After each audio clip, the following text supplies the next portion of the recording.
It's DSP's Game of the Year Awards 2009. Top 10 Best Games of the Year.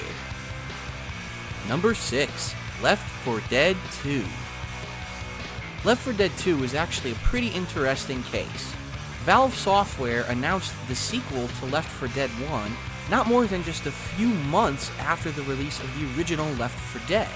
I guess pretty much after they realized their game was a smash hit, they got right to work on a sequel.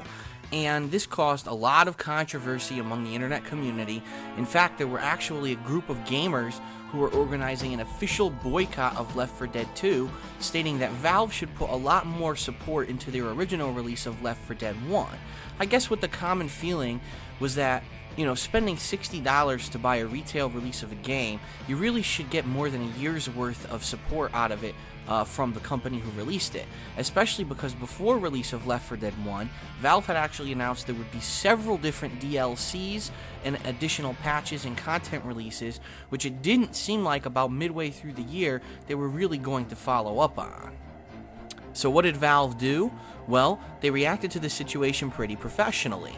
They actually contacted the two organizers of the boycott and offered them an all-expenses-paid trip out to their development studios to show them just how far along they were with Left 4 Dead 2 and to prove to them that this game was not just a DLC that they were trying to push off for $60.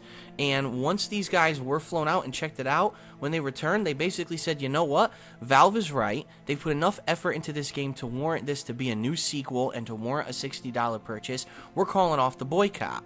And of course, then there was all this controversy because they'd amassed thousands of followers who were now calling them traitors. But pretty soon the game was released, and you know what?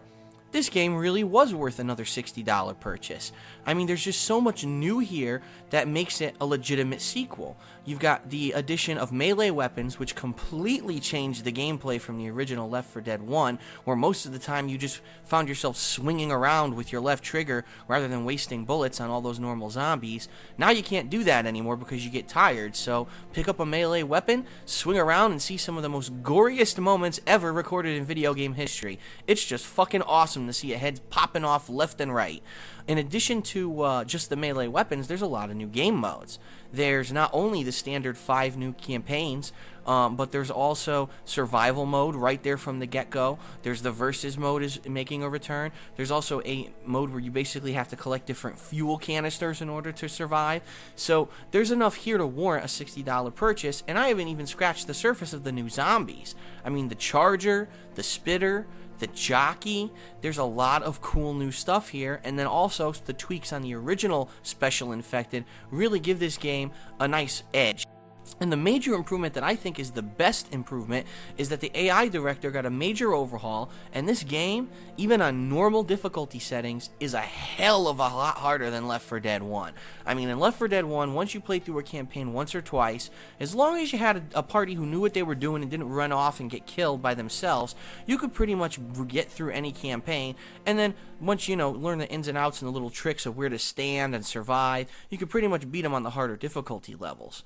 Left 4 Dead 2 is fucking hard, man, even on just the normal difficulty. The crescendo events at the end of each campaign, where basically you have to finally get rescued, are hard. I mean, there's nowhere to camp.